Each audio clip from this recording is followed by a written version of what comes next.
So in this part of the webinar, we focus on some of the competitive specialty like anesthesiology and also transitional years.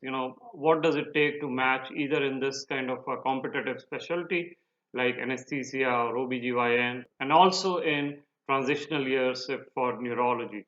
We're also talking about the impact of research and how you could play that research during the match.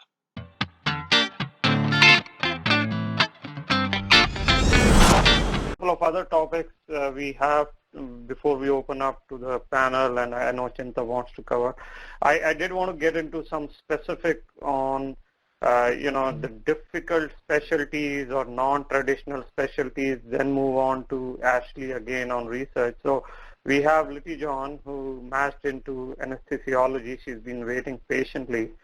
So welcome, Litty. Why don't you introduce yourself? And what we want to hear is, anything specific, any uniqueness, how do you pitch yourself for a specialty like anesthesiology? What is different? How did you approach it? Thank you, Pawan. I hope you can hear me.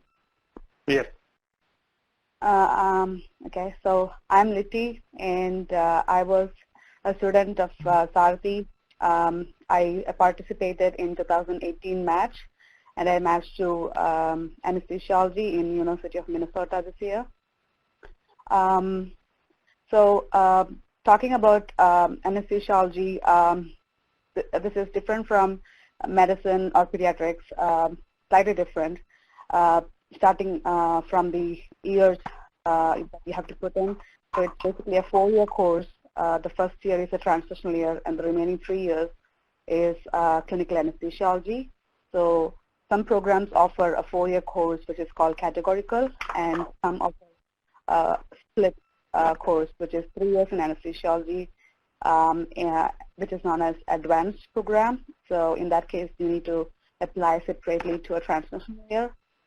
And when you apply for preliminary and advanced program separately, I recommend you to have separate personal statement and letters of recommendation. For example, when you apply for preliminary medicine program for PGY1 or the first year, you need to write down in your personal statement why you like medicine and how your first year in medicine could ease your transition to anesthesiology.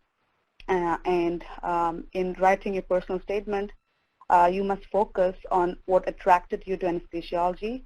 This could be events that inspired you in the past, such as a surgery that you had in the past, something you really dreaded, but surprisingly was uneventful and pleasant as opposed to what you had imagined in the first place. Or it could be certain skills that you possess, such as leadership skills, being a team player, or your ability to handle high levels of stress. So let me now talk about how you can build a strong CV for anesthesiology.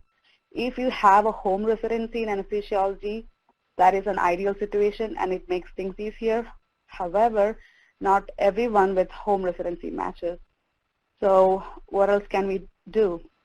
You need to exhibit strong interest in anesthesiology in your CV. This could be in the form of research or observership in anesthesiology. And I think this is very important, especially for fresh graduates, because you need ways to get their attention to read your CV and consider you for interviews. Another way you can get their attention is by publications or paper presentations in anesthesiology at major anesthesiology conferences such as ASA, the American Society of Anesthesiology. These conferences are excellent platforms to network with current residents and program directors. That's something I did aggressively last year. And you need to get their contacts, talk to them, mail them your CV, ask for observership or research opportunities if you don't have one.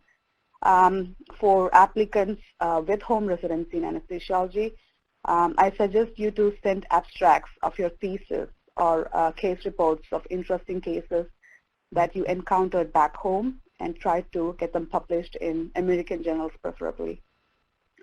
When you apply far and wide, putting special emphasis to IMG-friendly programs and institutions where you have connections. During interviews, be ready to answer common questions like, tell me about yourself, why anesthesiology, and why this particular program or this place.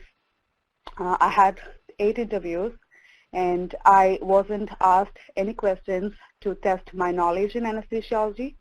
However, we had, you can expect a lot of behavioral questions, such as what is the most difficult situation that you have faced in your life? How will you handle such a situation, and what was the outcome? Finally, one unique thing about interviews for anesthesiology residency is that they test if you are capable of handling stress. So I can remember from one of my interviews that I was asked to calculate the product of 17 and 19, and I was not offered a pen or a paper, and I'm terrible when it comes to calculating in my mind. However, I answered 323 correctly, even though it took me a lot of time. And I was told by the interviewer that most candidates usually give up without answering. So I recommend all applicants to remain calm and composed and to think with a clear head, because this is a trait that interviewers look in prospective applicants, especially in anesthesiology. I hope this helps. Oh yeah, absolutely. Thank you very much, Letty. I appreciate it. No, Pooja is there. Pooja, are you on? I cannot see you on the video, but if you're on, let me know. Okay, my own video is gone, so I'm fixing that. But if Pooja is not on, I did want to go on to the last topic before we open up to the speakers. So, Ashley, we wanted to understand, because you have such extensive research experience as an MD, PhD, what about the research elevator pitch? How do you pitch your research, you know, in like the 2 minutes, 3 minutes? How do you go ahead and do that? Okay, can everyone hear me? Yes. Okay, so for the research pitch, I would say that the elevator pitch and the research are actually 2 separate things. So if you think of the elevator pitch, you can give the basic one-liner that you would normally give for your patient, but you would focus it more towards yourself. So it would be an introduction. So my name is Ashley. I'm interested in my particular case. One sec, that's my cat. I'm interested in infectious disease transmission, and I'm looking for a career in pediatric infectious disease. And so that's just your basic one-liner, tells you what you're interested in and what you're passionate about. Your research discussion is going to be a bit longer. So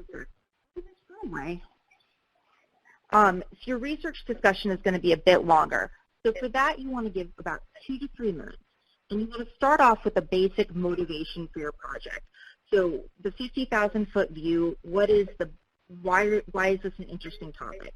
So with mine, I studied intra-host evolution of influenza, and that's important because changes that the virus undergoes during infection is important for predicting the outcome of the disease. Can